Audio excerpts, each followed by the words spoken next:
Hello नमस्कार दोस्तों, स्वागत है आपके अपने यूट्यूब चैनल साझा एकेडमी में। मैं आज आपके लिए लेकर आया हूँ केशवानंद भारती केस यानी बनाम केरल राज्य 1973 का केस, जिससे संबंधित संपूर्ण प्रश्नों की व्याख्या सहित हम देखेंगे। दोस्तों, इस वीडियो को सभी ग्रुपों में शेयर कर दें और सभी दोस्तों के पास शेयर करें। शुरू करते हैं हम इस केस के बारे में कि ये केस किससे संबंधित था। केशवानंद भारती मामला क्या था?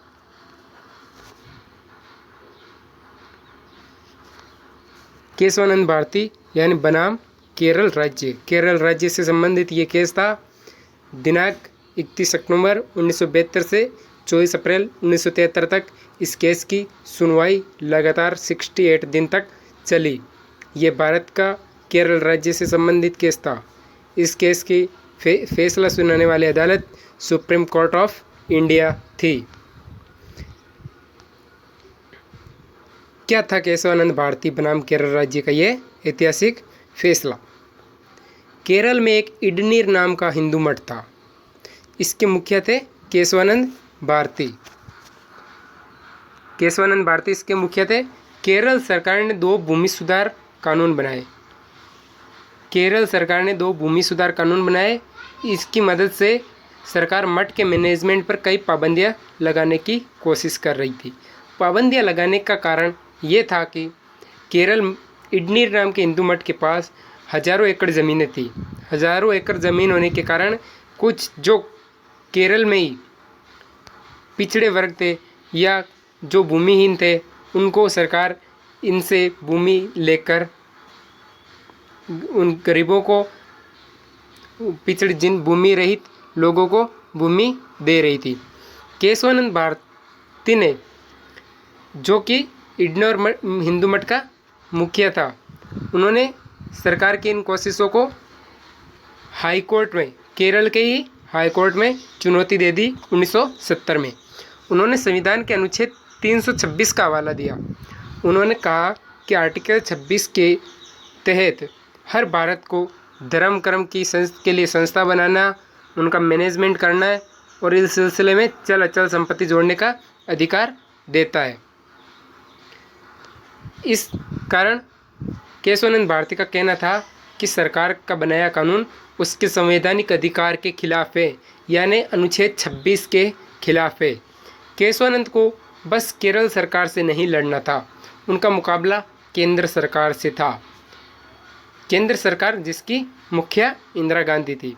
उनका मानना था कि ये भूमि सुधार कानून तो ठीक है, लेकिन इसमें अनुच्छेद 26 का उल्लंघन हो रहा है। इसलिए उन्होंने 1970 में हाई कोर्ट में याचिका दर्ज कर दी। इसके बाद कोर्ट ने क्या फैसला सुनाया? हाई कोर्ट से जब ये केस नहीं जीता जा सका, तो इसके बाद ये कोर्ट गया सुप्रीम कोर्ट के पास।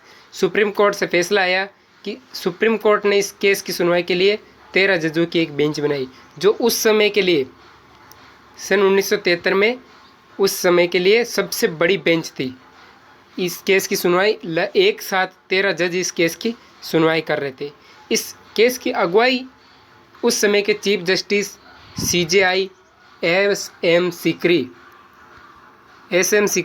इस फैसला सिकरी थे। जब फैसला आया तो जज दो गुट में बट गए थे। 6 जज एक तरफ और 7 जज की टीम एक तरफ हो गई। 7 जजों का मानना था कि संविधान में बिल्कुल भी हस्तक्षेप नहीं होना चाहिए, बिल्कुल भी संशोधन नहीं होना चाहिए, जो कि सरकार के खिलाफ था। और एक तरफ थे 6 सदस्य जज, जो ये चाहते थे कि संसद चाहे तो कानून को बिल्कुल बदल सकती है, अनलिमिटेड पावर तक बदल सकती है। तो उसका पक्ष फैसला बना, जिधर बहुमत था वहीं फैसला बना और इसमें फैसला आया कि संशोधन बिल्कुल नहीं किया जा सकता। इस संविधान का बुनियादी ढांचा नहीं बदला जा सकता, कि ये जो संविधान बन चुका है इसके ढांचे में बिल्कुल ही परिवर्तन नहीं किया जा सकता और ना ही मूल ढांचे को परिवर्तित किया जा सकता है। संसद इसे किसी भी संशोधन से नहीं बदल सकती है। ये संविधान का मूल ढांचा का प्रतिपादन इसी केस से हुआ था। बुनियादी ढांचे का मतलब यह है कि संविधान का सबसे ऊपर होना। इसमें यह बताया गया है कि संविधान सबसे ऊपर है, कानून का शासन है, न्यायपालिका की आज़ादी, संघ और राज्य की शक्तियों का बंटवारा, धर्मनिरपेक्षता, संप्रभुता, गणतंत्रीय ढांचा, सरकार का संसदीय तंत्र, निष्पक्ष चुनाव वगैरह वगैरह। इसे बेसिक स्ट्रक्चर थ्योरी कहते हैं। मतलब मूल ढांचे का सिद्धांत यहीं से प्रतिपादित हुआ। जिन 7 जजों की टीम की वजह से ये फैसला दिया गया उनके नाम थे CJI SM सीकरी, जिसमें मूल ढांचे का नियम दिया था, मूल ढांचे का बेसिक स्ट्रक्चर ऑफ थ्योरी दी थी। उन जजों के नाम थे SM सीकरी, जो कि उस समय चीफ जस्टिस थे। जस्टिस के एस, दूसरे थे justice KS Hegde, AK मुखरेजा, JM शेलात, A Grover, P Jagmohan Reddy और HR खन्ना, जो इसके खिलाफ थे। उनके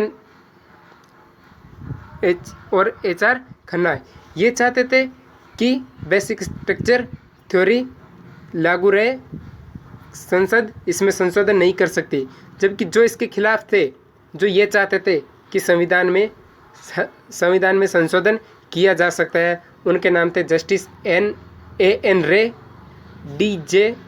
DG Palekar, KK Matthew, MH वेग, SN द्विवेदी और YK चंद्रचूड़। ये चाहते थे कि संविधान में संशोधन हो और संसद जब चाहे जो संशोधन कर सकती है। जबकि CJI उस समय के SM सीकरी वगैरह और इनके साथ ही 6 जज वो चाहते थे कि संविधान में संशोधन नहीं किया जाए। तो इंदिरा गांधी का इस वक्त ये खेल रहा। इसके बाद में इंदिरा गांधी ने ये वक्त आते आते इंदिरा गांधी का रवैया बहुत तानाशाही हो चुका था, क्योंकि इंदिरा गांधी के खिलाफ एक तरफ तो केशवानंद भारती केस था, दूसरी तरफ सरकार थी, एक तरफ न्यायपालिका, दूसरी तरफ कार्यपालिका। तो ये कार्यपालिका के खिलाफ फैसला आया तो बहुत से कार्यपालिका में उस प्राइम मिनिस्टर थी इंदिरा गांधी, वो उस समय बहुत तानाशाही हो चुकी थी। वो इस फैसले से बौखला गई, बुरी तरह से घबरा गई। वो किसी भी कीमत पर इससे पलटना चाहती थी।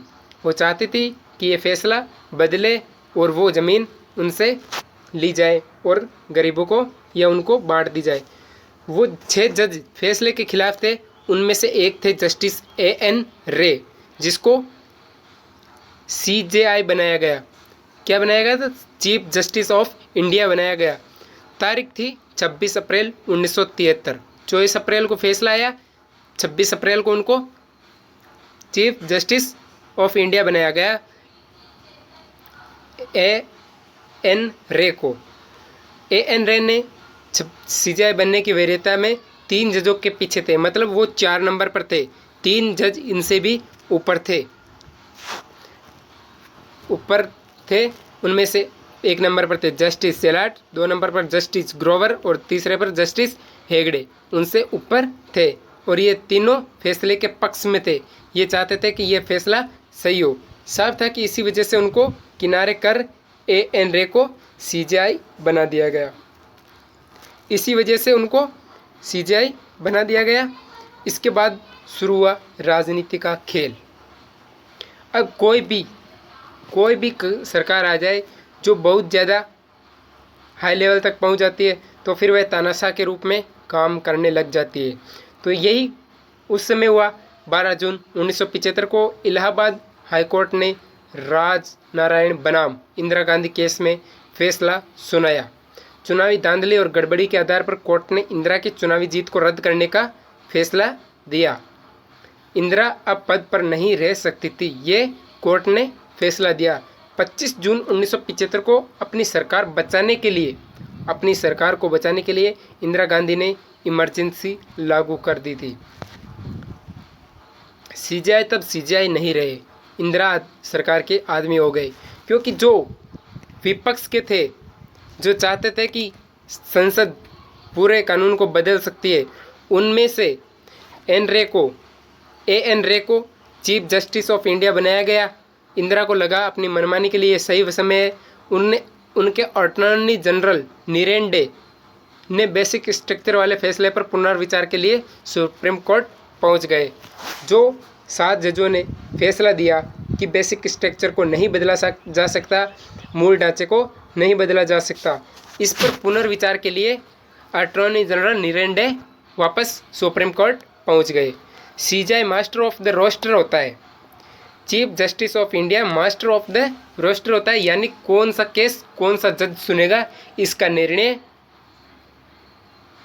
ये तय करने का सबसे अहम अधिकार सीजेआई के पास होता है। इसका निर्णय चीफ जस्टिस ऑफ इंडिया करता है कि कौन सा केस कौन सा जज सुनेगा।